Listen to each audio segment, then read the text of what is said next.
जवाब दीजिए वैभव त्रिपाठी, जवाब दीजिए। अब यहाँ पर वोट बैंक की राजनीति ही आप कर रहे हैं, इसलिए पॉलिटिकल टूरिज्म ये यहाँ पर हो रहा है। भाई व्यवस्था चाहते हैं ना, शांति बनाए रखे। अगर 10 तारीख तक वहां पर प्रतिबंध है किसी भी भारी व्यक्ति के जाने पर संभल में, तो क्यों आप अव्यवस्था के लिए जा रहे हैं? रुक जाइए, 10 तारीख के बाद चले जाइएगा। देखिए पूजा जी, आप पूछती रही कि मोहन भागवत की बात का आप अवहेलना कर रहे हैं, वो उस पर जवाब नहीं दिया भाई ने।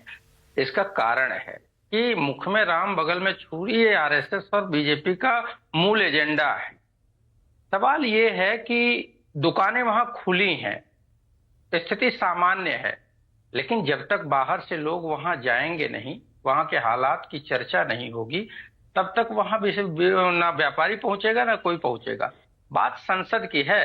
पूरे उम्र श्रद्धेय अटल जी पूरे जीवन कहते रहे कि सत्ता की जिम्मेदारी है संसद चलाना, लेकिन आज यशवंत सिंह कहते हैं कि विपक्ष की जिम्मेदारी। अरे भाई, हम चर्चा चाहते हैं ना इन मुद्दों पे, आप चर्चा चला दीजिए। काहे नहीं चर्चा के लिए ही संसद है। ये जिम्मेदारी है सरकार की कि सदन चले। और आपका तो इतिहास है भाई। आज जो लोग कह रहे हैं कि सदन नहीं चल रहा है, विपक्ष जिम्मेदार है, 2G मामले पे पूरा सेशन वॉश आउट कर दिया था आपने, एक भी काम नहीं हुआ था। तो इसलिए इस बार आप वही काम कर रहे हैं, तो फर्क क्या हुआ? आप वो नहीं कर रहे हैं, वो नहीं कर रहे। अगर सत्ता पक्ष उतना जिम्मेदार है तो विपक्ष भी जिम्मेदार तो है ना वैभव जी? अरे पहली बार ऐसा हो गया पूजा बहन कि सत्ता के साथ विपक्ष भी जिम्मेदार होने लगा। हम मान लेते हैं अपनी जिम्मेदारी, लेकिन संसद आखिर किस लिए है? सरकार के अपने हिडन एजेंडे को पूरा करने के लिए है। सदन पूरे देश के मुद्दों पे चर्चा के लिए है। चर्चा से भागने वाली सरकार पूरी तरीके से जिम्मेदार है इन मुद्दों पे। सवाल यह है कि हम रोज हिंदू मुस्लिम पे डिबेट कर रहे हैं। महंगाई, बेरोजगारी और अडानी के भ्रष्टाचार पे चर्चा ही नहीं होनी चाहिए, क्योंकि अडानी भाजपाइयों का फूफा लगता है। सवाल यह है कि भ्रष्टाचार के नाम पे जब मोदी सरकार 2014 में आई, क्या किसी को इन्होंने आरोपी सिद्ध किया? ये 2G करते आ रहे थे, सुप्रीम कोर्ट से क्लीन चिट मिल गई।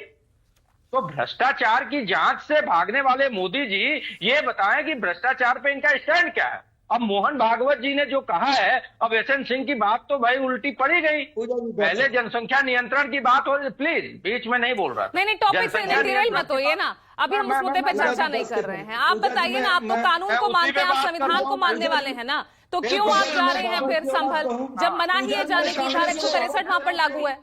एसएन सिंह जी रुकिए, सुन लीजिए एसएन सिंह सुन लीजिए। अरे एसएन सिंह चुप हो जाओ, अब यही तो मर्यादा नहीं है। बिल्कुल ऐसे मत बोलिए प्लीज, भाषा की मर्यादा रखिए प्लीज।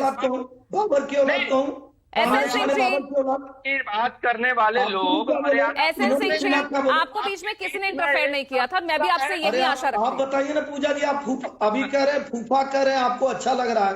हम आप सुनने ही कहाँ दे रहे हैं, आप सुनने ही कहाँ दे रहे हैं? बीच में आप इंटरफेयर करेंगे तब तो मैं उन्हें टोकूंगी ना। अरे बाबर की औलाद कहने में क्या तकलीफ है? भाषा की मर्यादा बनाए रखिए। देखिए वैभव जी प्लीज अपनी बात रखिए, फैक्ट्स के साथ रखिए। मौसेरे फुफेरे बहनोई ये सब कहें और फूफा कह दिया, क्या बात है कि जैसे ही अडानी का स्वीकार लीजिए भाई, जिसके लिए आप इतना लड़ रहे हैं।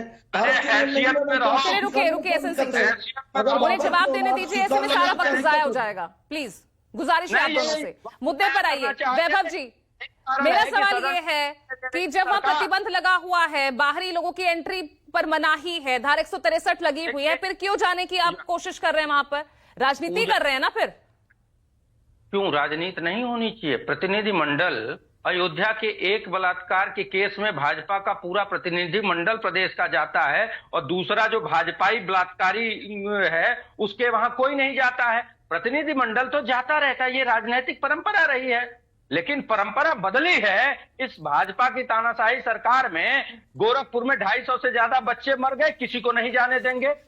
इनके सरकार में लोग मरते रहेंगे और राजनीतिक लोगों को वहां उनका हालचाल, उनके साथ संवेदना के लिए भी नहीं जाने देंगे। सही कह रहे हैं गिरिराज जी, फिर तो सही कह रहे हैं ना, पॉलिटिकल टूरिज्म ही है ना ये, पॉलिटिकल टूरिज्म ही कर रहे हैं ना फिर आप। मतलब वाजपेयी जी पूरे जीवन पॉलिटिकल टूरिज्म ही करते रहे, ये बात मान लीजिए। अरे आप कह रहे हैं राजनीति ही करने जा रहे हैं, खुद आप नाराजी हुए इस बात पर। भाई ऐसा है कि वहां इंटरनेट बंद हो जाएगा, वहां किसी की बात बाहर नहीं आएगी। मणिपुर में यही तो हो रहा है 1.5 साल से। सवाल यह है कि संविधान की जब आप बात करती हैं तो places of worship act, Vajpayee ji ने अपने 85 सांसदों के साथ उनका समर्थन किया था कि अयोध्या हमारे आस्था का केंद्र है। उसके बाद बाकी जो जिस स्वरूप में था 1947 में वही रहेगा। जब अगर इसके लेकिन डीवाई चंद्रचूड़, उनकी टिप्पणी भी तो आपको याद है ना, आप धार्मिक स्थल का चरित्र नहीं बदल सकते लेकिन जान तो सकते हैं ना। मैं पूजा जी ये कह रहा हूं कि औचित्यहीन बात ये हो जाती है, अगर हम चरित्र नहीं बदल सकते हैं तो आखिर उस सर्वे का औचित्य क्या है, और उस सर्वे के बाद क्या वितंडावाद नहीं फैलेगा, इसकी गारंटी कौन लेगा? जवाब दीजिए रोहित अग्रवाल, फिर जरूरत क्या है? जरूरत क्या है? आप